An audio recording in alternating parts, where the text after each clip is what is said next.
Hello, my name is Marcus. I'm the compiler of a collection of therapy quotes entitled Psychoanalytic Self-Awareness Quotes. This is 186 to 188. Therapy quote number 186. Displacement is changing the object of one's feelings from the real object to a safer one. Displacement. The person directs blame to less threatening substitute figures. So we've talked in previous videos about splitting and projective identification and how these are infantile immature defense mechanisms acquired in babyhood. The theory is that the baby needed to deal with anxiety in some way, and one way was to split the image of his mother into a frustrating mother and to a satisfying mother. So the idea here is that after birth, the child needs to bond to the mother. All of the loving, nurturing, tender, caring feelings and the experiences that the child experiences, all of these are internalized memories. So for example, the baby looks at his mother and he sees that his mother's looking at him with love and with welcoming eyes, and she's happy that he's there, and she really loves the baby. You can see it. The baby can see that in her eyes, that she loves him. So these memories are internalized. All of these, the theory is, they condense, they coalesce to form an image of the mother. So remember, the baby's ego hasn't developed yet. So these are just sort of impressions. So the baby has an impression of his mother as very loving. So we'll call that the satisfying aspect or part of the mother. The times when the mother is unavailable, all of those memories coalesce, condense to form an image of the mother as being the unavailable mother, or let's just say, let's just use Fairbairn's term and say that's the rejecting mother. So we've got the rejecting image of the mother and the satisfying image of the mother. And that's how the child deals with the anxiety of sometimes mother being loving and sometimes mother being frustrating. He forms two images. That's called splitting. That's in the psychic world. So the psychic world has two impressions of the mother. So it's as if, from the baby's point of view, it's almost like there's two different people. The baby does this because the baby needs to bond to the mother. And if the mother, if the baby has very strong negative feelings towards the mother, how does he bond to the mother? So he holds on to the positive feelings, and then he's able to form a bond with the mother. So he's bonded to the mother. The baby's bonded to the mother. That allows the bonding, those positive feelings. But it's a negative bond, because if these negative experiences outweigh the positive experience, then this is called a negative symbiosis. But if the positive experiences outweigh the negative experiences, that's fine. Then it's a healthy symbiosis. And then by the age of 3, the two images of the mother, satisfying and frustrating, come together to form a whole image of the mother, and that's called whole object relations, and that's his psychological birth. He's an individuated person, and from that, the theory is he can have access to his real self. He has kind of a permission, or he has enough felt support and love to connect with his real self, the part of him that has various capacities, as described in a previous video. So that's the theory of how the baby manages anxiety when the mother's rewarding and when the mother is unsatisfying, right? Now, if, as we said just now, if the negative memories outweigh the positive ones, the two images don't come together, they remain separated, that's the petrification. So the child has crystallized this. It's frozen, because you need the positive memories to outweigh the negative memories to form the whole object relations. If the negative memories outweigh the positive ones, that's the splitting, you see. Now, if that's the case, and this doesn't get resolved by the age of 3, 5 at the latest, then the theory is, as an adult, a person can be influenced by this psychic structure. one can know if they're influenced by this psychic structure if they tend to have extreme thoughts like all X and all Y, if they're prejudicial against certain people with a different appearance or whatever, if they have strong irrational feelings like that, that's a sign of splitting. Because splitting deals with anxiety. That's how the baby dealt with anxiety. He splitted the images of his mother into satisfying and unsatisfying, rewarding or withdrawing, and frustrating or rejecting. Now, an extension of splitting is projective identification. So what the adult does, who's influenced by the psychic structure of splitting, when he's under stress, he refers to this, unconsciously, he refers to this psychic setup. That's what he learned. That's how he learned to deal with anxiety, to split the images. So as an adult, he refers to this, and how does he maintain it? What's the adult version of what the baby did? So the adult version is the adult's going to take those negative feelings he has related to stress, because they trigger the abandonment depression associated with the rejecting part image of the mother. He's going to take his stressful feelings and whatever other feelings, those stressful feelings remind him, and project it outward. Now he's going to see someone else in an image of the mother being frustrating. So he'll find some excuse to hook a negative feeling on the rejecting mother outside. That's the theory. It's called projective identification. He projects his feelings or unconscious material, unconscious history, something that's frustrating in him. He'll see it outside in some form and then say it's out there. So if his negative feelings, if he can, you see, remember, the baby can't feel the anger towards his mother. So as the adult, he wants to feel anger towards a substitute figure, something on the outside. And that's called projective identification. And he may even elicit the other person to demonstrate a reason for him to think that he's justified in his unconscious projection. That's how he maintains the split.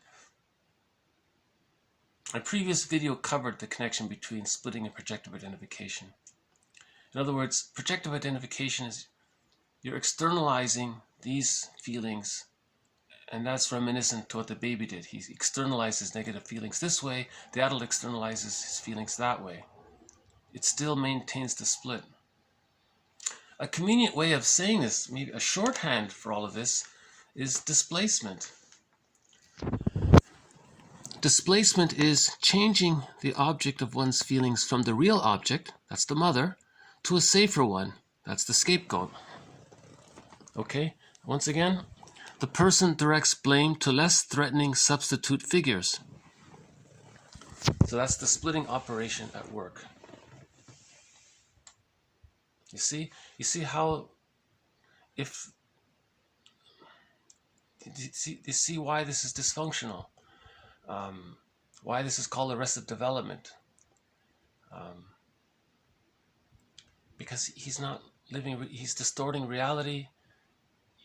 He's engaged in this semi-delusion to preserve the split. In other words, he's unconsciously angry at his mother, but he learned that he can't feel that or express that. It's repressed, it's split off and disassociated.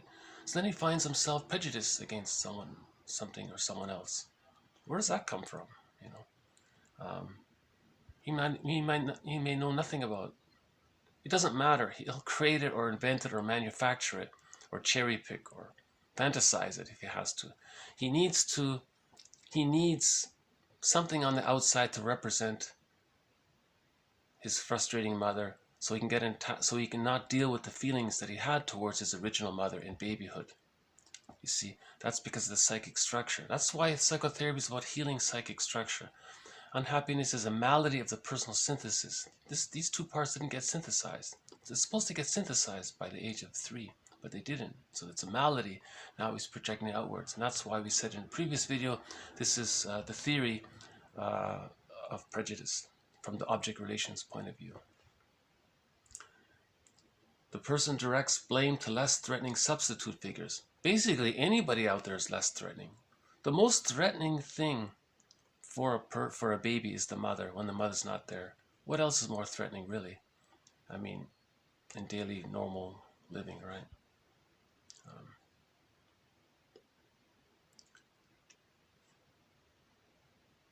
You see, and if the world is a safe and beautiful place, that means the person has to, that brings up the negative feelings inside. So he can't allow that. So he wants to create, he wants to recreate his childhood because he has to maintain the split. His feeling is dealt with through splitting. You see, that's why yesterday's video, the therapist said he spends his whole time helping the person heal the split. That's all he does, he says. He's got to heal the split. Right? Splitting precludes mourning. Splitting precludes access to the real self.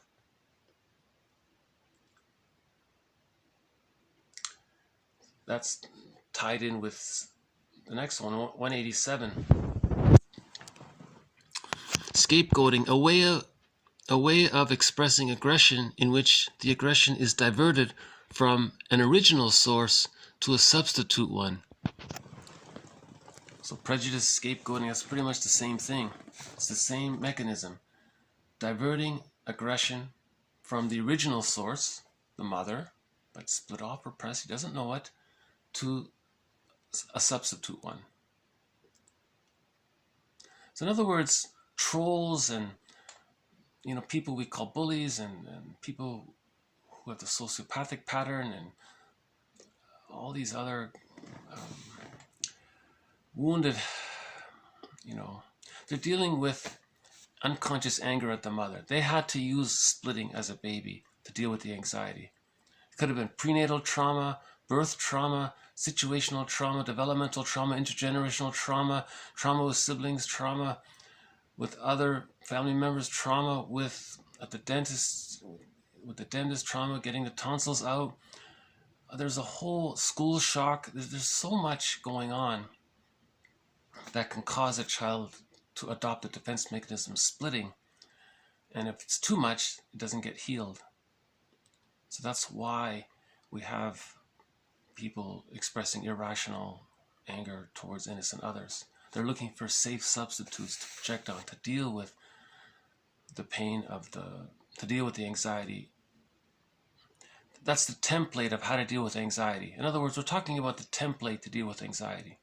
So the adult refers to this template and forms and then use rationalization, right? That's what rationalization's for. Convoluted lies, false logic. Just make it sound convincing. Just whatever. Just say anything. Trick yourself, trick your others. Just make some excuse why that less threatening substitute object, whatever that is, can be viewed as a representation, a symbolic representation of the rejecting part of the mother. And then the anger can be directed to that, and that preserves the splitting. You see, that's why Kristen Wilson called for a moral revolution, for everyone to look within and heal the splits. So in broad general terms, we can also call this projection. Projection's a part of it. So we've got splitting, projective identification, which can be called displacement. That displacement can be called scapegoating. And that's all in response to the template of splitting that the baby had to adopt that didn't get resolved.